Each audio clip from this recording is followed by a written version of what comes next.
I want you to look at something right now. Think of some major goal you want, or maybe it's one you're already working on, and you have experienced a lot of setbacks, a lot of defeats.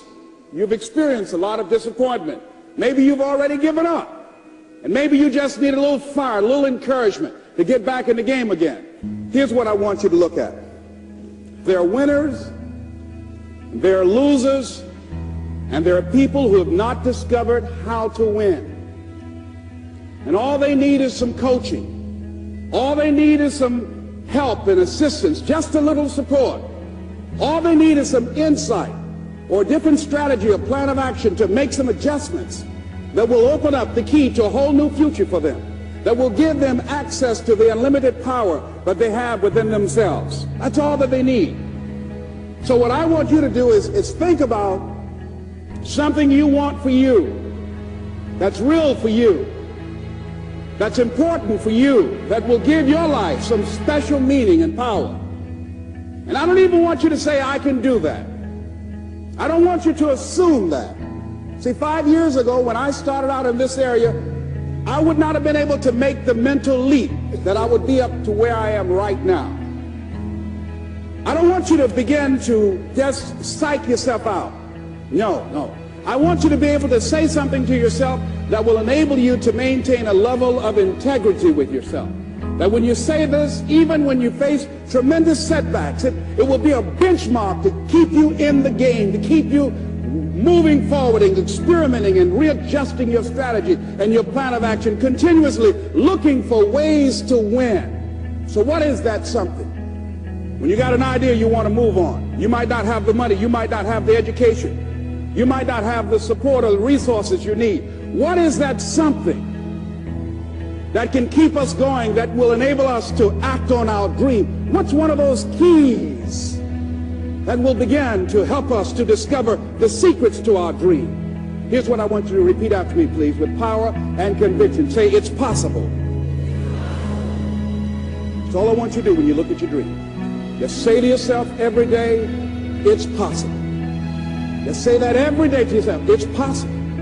Because what does that do? See, it begins to change your belief system. See, the way in which we operate, ladies and gentlemen, it's a manifestation of what we believe, what's possible for us. Whatever you've done up to this point, all that it really is a duplication, it's a reproduction of what you believe subconsciously that you deserve and what's possible for your life. Most people operate out of their personal history, out of their memory, things they've done, things they've experienced, things they've seen, things that they have observed. What I'm suggesting that you operate out of a larger vision of yourself. I want you to see yourself doing what you want to do, experiencing what you want to experience, having what you want to have, doing what it is that gives your life some meaning and value. Operate out of your imagination, not your memory. Because whenever you look at where you want to go, I'm wanting to warn you, you will have some conversation back here after you go through the data that you've experienced in life saying you can't do it. And so what you want to begin to do is ignore that inner conversation. Well, most people, ladies and gentlemen, when something happens to them, what they do is they begin to believe that that's the way it is. That's the way it's always been. And they can't see the possibility of it being any different. Example, before April 1954, the common belief, the universal belief, because it had been tried again and again and again and people had failed, the belief was that man was not physically capable of breaking the 4-minute barrier, that he could not run a mile in less than 4 minutes. That was the belief on the planet. It had never been done.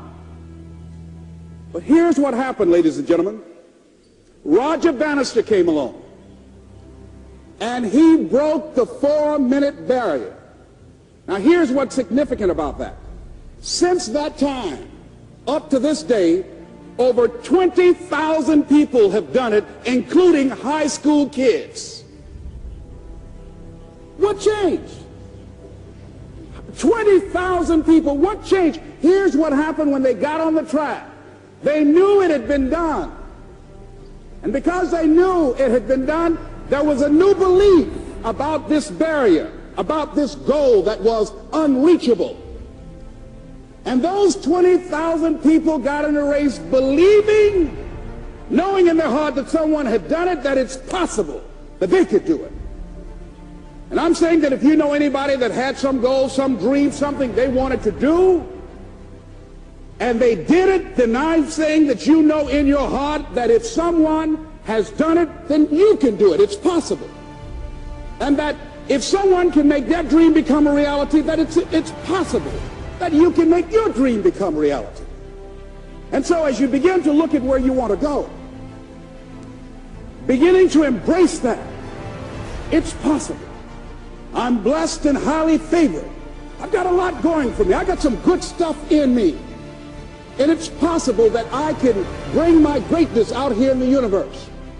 That I can do what I want to do. It's possible I can write my own book. I can have my own business. I can take the trip and travel around the world. It's possible. I can bounce back from adversity and reinvent my life. It's possible. Regardless of where I am, that things can get better for me. It's possible. I'm thinking about two men right here in Chicago who were fairly successful, similar background, educated.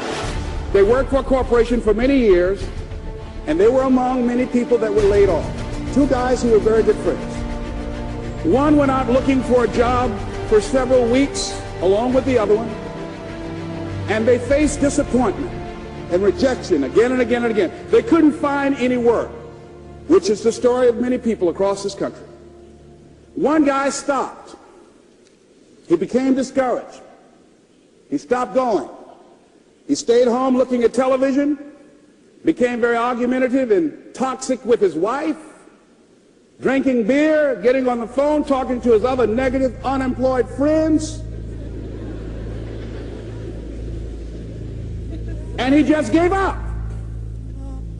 The other guy kept looking for a job everywhere he could go. Every time he could get an opportunity, kept asking people, networking, checking the newspapers every day.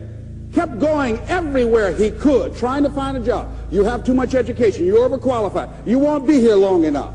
He kept going.